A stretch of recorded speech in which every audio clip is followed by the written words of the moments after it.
सूत्र के साथ दो बातें हैं।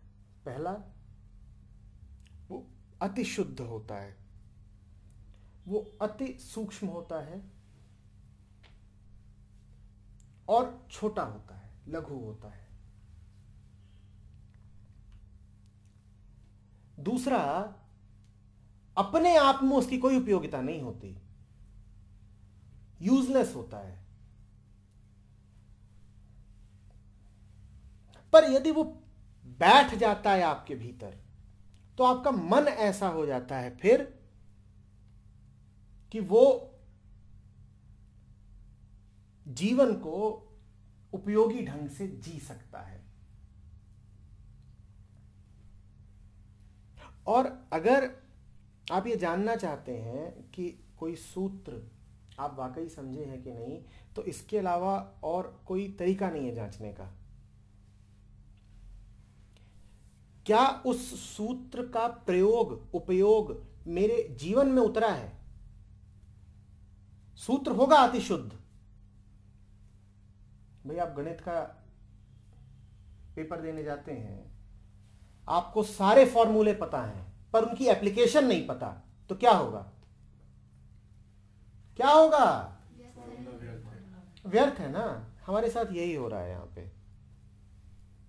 आपको ये तो पता है और ये नहीं पता कि जिंदगी में इसका करूं क्या, तो जिंदगी में खूब मार खाते हैं। कोई भी आके बेवकूफ बना जाता है। अभी वही तो बोल रहा था, जिसको ये समझ में आया हो वो कदम कदम पे बेवकूफ कैसे बनेगा। यहां तो आज के ये लड़के हमें चरा रहे हैं, हमें समझ में भी नहीं आता कि वो चरा गया।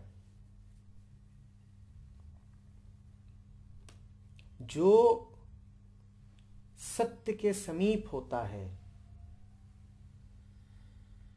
वो संसार पे राज करता है। वो संसार में बेवकूफ बन के नहीं घूमता इधर उधर कि जिधर गए वहीं धोखा खाया, जिसने चाहा उसी ने नचाया। उसे संसार की एक एक चाल समझ में आती है। वो कहानी सुनी है ना कि एक बड़ा कोई धनी, शायद राजा ही, बुद्ध के पास आया।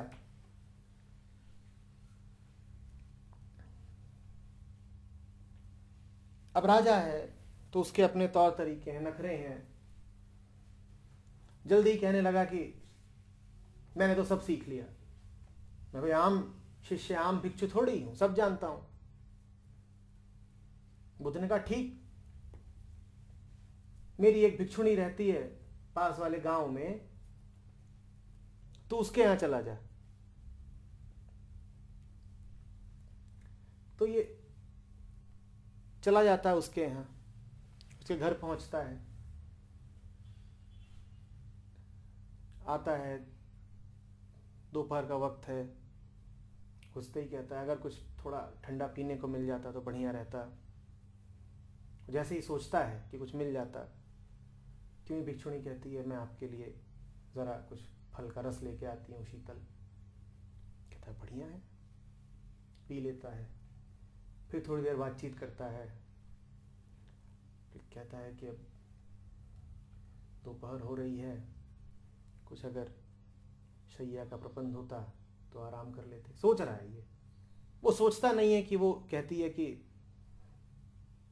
आप आए हैं, मैं आपके लिए थोड़ा लेटने का इंतजाम कर देती हूँ। बहुत बढ़िया, लेट वेट जाता है। फिर थोड़ी देर में उठता है, कहता है कि अब भूख लग रही है, खाना मिल जाता। और खाना लेके आती है, उसमें वो सारे व्यंजन जो उसे बड़े पसंद। बढ़िया हो रहा है। वो राजी खुशी लौट के जाता है बुद्ध के पास। बुद्ध पूछते हैं कैसा रहा? ना बहुत बढ़िया। ठीक, कल भी जाना। तो कल आता है,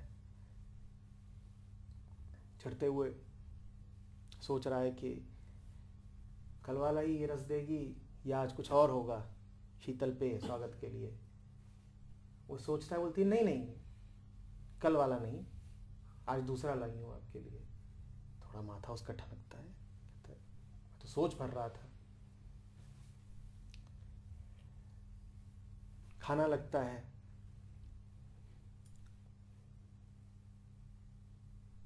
उसने सोचा होता है कि कल मेरी पसंद की चीज़ें तो बनी थीं, पर जिस थाली में परोसी गई थी वो मेरे लिए कुछ ठीक नहीं थी, मात्रा कुछ कम थी, सब जैसा उसे चाहिए मिल रहा है। अब परेशान होना शुरू हो जाता है, कहता है हो क्या रहा है। वो कहती है आप परेशान क्यों हो रहे हैं, आप खाना खाइए। वो देखता है, कहता है इसे मेरे मन की बात समझ आ रही है क्या। कहती है नहीं, बिल्कुल भी नहीं। खाना वाना छोड़ के उठ के भागता है बुद्ध के पास।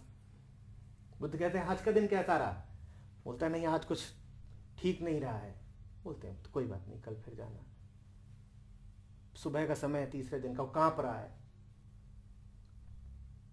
बुद्ध के पास आता, बोलते हैं मत भेजिए। कहते हैं क्या हो गया। बोलते मत भेजिए। तो क्या है। बोलते हैं भिक्षुणी युवा है, सुंदर है, मेरे मन में तो और भी विचार उठते हैं, वो सब पढ़ ले रही है लग रहा है, बड़ा अपमान होगा, वो सब जान जा रही है। बुद्ध कहते हैं तो तुम भी तो सब जान गए हो ना इतने दिन मेरे पास रह के। वो सब जान जा रही है, ये तुम जान लो, जैसे वो तुम्हें पढ़ रही है तुम पढ़ लो। राजा कहता है ये तो विद्या मुझे आती नहीं, आपने सिखाई भी नहीं। बुद्ध कहते हैं मैं ये विद्या सिखाता भी नहीं हूं कि दूसरों के विचार कैसे पढ़ने हैं, मैं तो निर्विचार सिखाता हूं।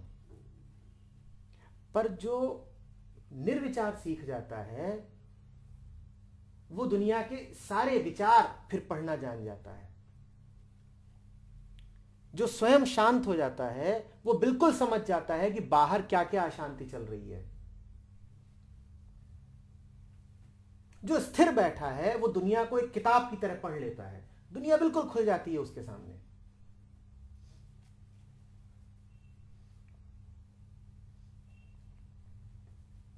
क्यों तुम लोगों ने देखा नहीं है, बैठा होता हूं संवाद में या यहीं तुम लोगों के सामने, अक्सर आंख नहीं मिलाते मुझसे,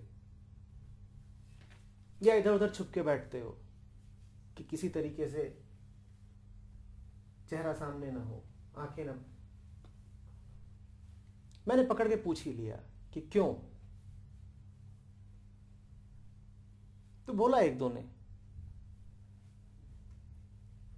आपसे आंख मिलाएंगे तो आप सब जान जाएंगे, बात खुल जाएगी, छुपना जरूरी है। जिन्हें भी मुझसे छुपना होता है वो कोने कतरे दूर जाके बैठते हैं। जब आपके भीतर घमासान नहीं मचा होता तो दुनिया को जानना बड़ा सहज हो जाता है।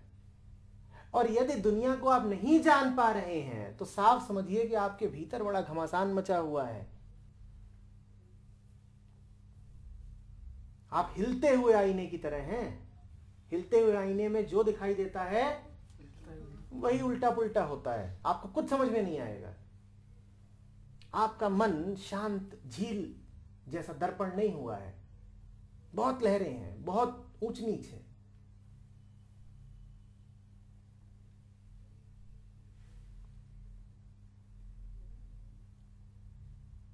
आप आते हैं ना मेरे पास कि ऐसा हो रहा था, ऐसा हो रहा था, और फिर मैं कहता हूं ऐसा हो रहा था तो ऐसा, तुम्हें सूझा क्यों नहीं। उसको मैं राइट रिस्पॉन्स कहता हूं कि राइट रिस्पॉन्स क्यों नहीं दे पा रहे, क्योंकि तुम्हें सिचुएशन ही समझ में नहीं आती। उचित कर्म तो तुम तब करोगे ना जब पहले तुम्हें स्थिति क्या है ये उचित रूप से पता हो। तुम्हें स्थिति ही नहीं पता चलती, तुम अपने ही स्वप्नों में खोए हो। वस्तु स्थिति क्या है, ऑब्जेक्टिव फैक्ट क्या है, ये तुम जान ही नहीं पाते, तो फिर तुम्हारे भीतर से उसका उचित रिस्पॉन्स भी नहीं उठता।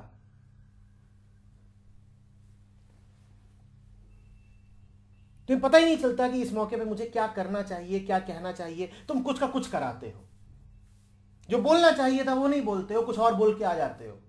और फिर मैं कहता हूं ये क्या बोला है, ये कोई जवाब था, ये क्या कर दिया, क्योंकि तुम समझ ही नहीं रहे। तुम्हारे अपने मन में कुछ और ही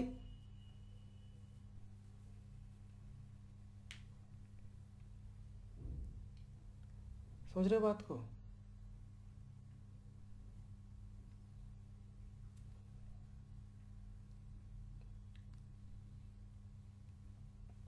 इनको अगर समझोगे तो ज्ञान नहीं इकट्ठा करोगे। ऋचा, आपका जो सवाल है या किसका है, अनु का है,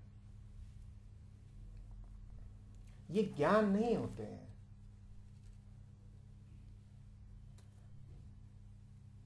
ज्ञान तो बोझ है, ये तो भीतर जा करके तुम में घुल जाते हैं।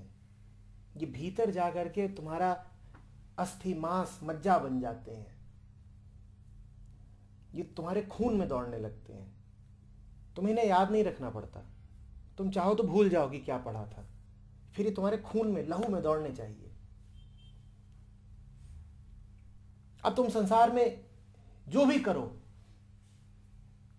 उसके पीछे ये बैठा हुआ है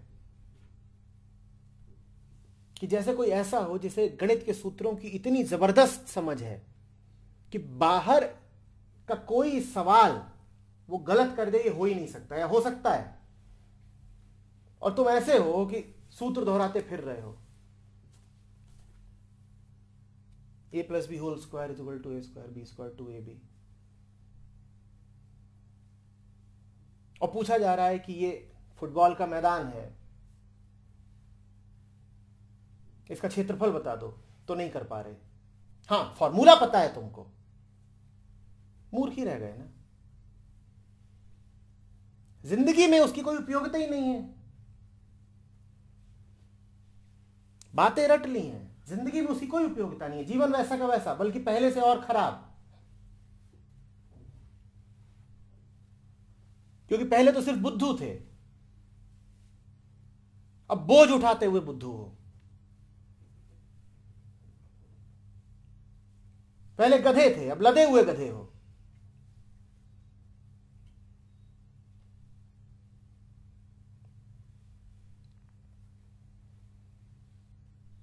दुनिया से मार पहले भी खाते थे,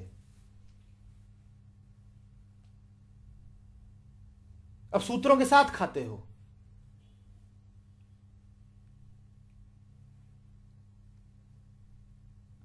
पहले पिटते थे तो हाय हाय करते थे, अब पिटते हो तो हाय राम करते हो। इतना ही अंतर पड़ा है, लेकिन पिट तो अभी भी रहे हो। तुम्हारा पिटना कब बंद होगा ये बताओ, जीतना कब शुरू करोगे?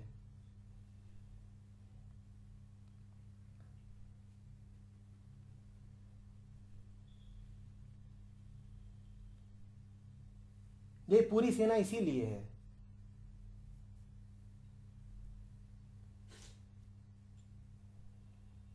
फिर पिट गए।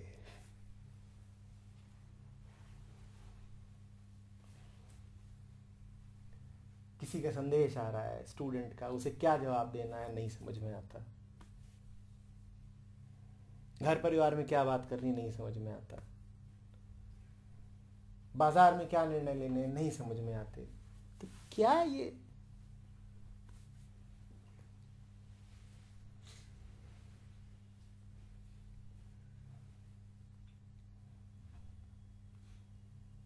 या बाजार में मूली खरीदने जाओगी तो बोलोगी कि वो पूछे कौन सी मूली चाहिए, तेरा राम जी करेंगे बेड़ा पार। अरे वो पूछ रहा है कौन सी मूली लेनी है, साफ साफ जवाब दो। संसार जवाब मांग रहा है, एक स्थिति है, उसका समुचित उत्तर दो। यहां भजन गाओगे,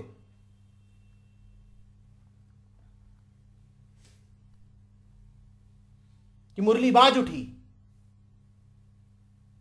वो पूछ रहा बैंगन की टिंडा, पता नहीं है तुम्हें, मुरली बजा रहे हो वहां। और दुनिया ऐसी है पगली, जो कह रहे बड़ी भक्त है। देखो, पूछा जा रहा है कि बैंगन की टिंडा, तो बोल रही है मुरली बाज उठी, अनघाता वो भी।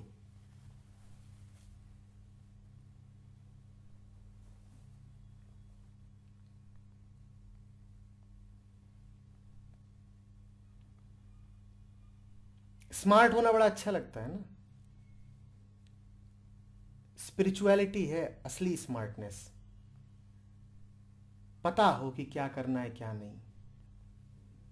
स्पिरिचुअल आदमी का सब ठीक रहता है संसार में, उसके पास समय की कमी नहीं पड़ती कि 5 लोग पीछे से ठेल रहे हैं तो रात में 3 बजे होश आया कि एक मेल लिखनी है, वो भी तब जब अपमान भी झेल लिया, 2-4 कटु वचन भी किसी ने कह दिए। स्मार्टनेस का यही मतलब होता है ना, right decision, right action, no tension, everything smooth. खट खट खट खट खट, फंस नहीं गए।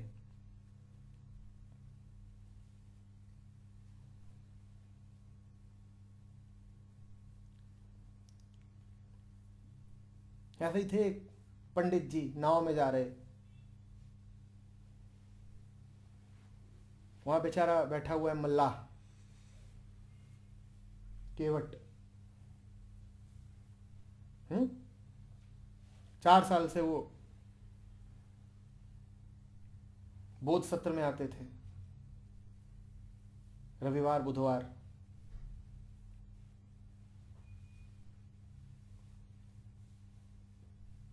सब पढ़ डाला था, उपनिषद, कबीर, अष्टावक्र, जितना। तो कहें कुछ तो वसूले, तो लगे उसको ठेलने। तो तुझे उपनिषद आते हैं?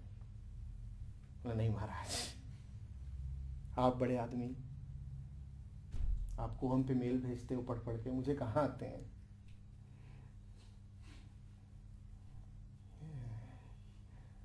तुझे भजन आते हैं? नहीं महाराज, मैं तो यही चप्पू की आवाज सुनता हूँ, यही भजन है।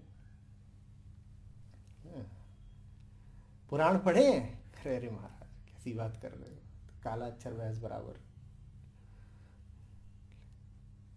अरे गीता आती है? मैं किसी गीता को नहीं जानता, एक गांव में है बस, उसको भी थोड़ा ही बहुत जानता हूं, और कोई गीता नहीं जानता। बोला तुझे कुछ नहीं आता, अधम नरक के कीड़े। बोलता महाराज आपको तैरना आता है? नहीं, मुझे नहीं पता मैं नरक में कब जाऊंगा, आप अभी जाने वाले हो, नाव में छेद है।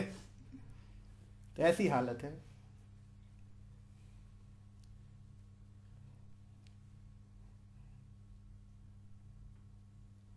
फिसड्डीपना कब खत्म होगा ये बताओ?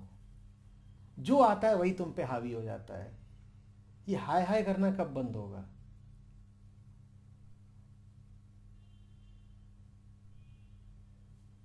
जब देखो तब मजबूरियां, अरे इसने मार दिया, अभी कोई और चढ़ा वो पर उसने पिटाई कर दी, वो हावी हो गया, उसने दबा दिया, ये अड़चन आ गई।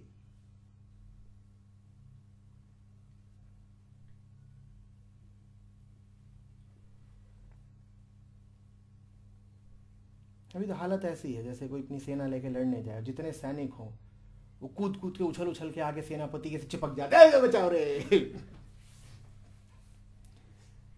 तुम्हें लड़ने के लिए भेजा है या ये भेजा है कि तुम आके उछल उछल के मेरे ऊपर चिपको कि बचाओ रे? अब मैं लड़ाई भी करूं और तुम्हें भी बचाऊं, बड़ी तुमने मेरी मदद करी है कि अपनी तो मैं जो लड़ाई कर रहा हूं तो करूं ही। एक आगे पांव से चिपक गया है, एक कंधे पे बैठा हुआ है, एक पीठ पे चिपका हुआ है कि बचाओ रे, फिर पिट गए।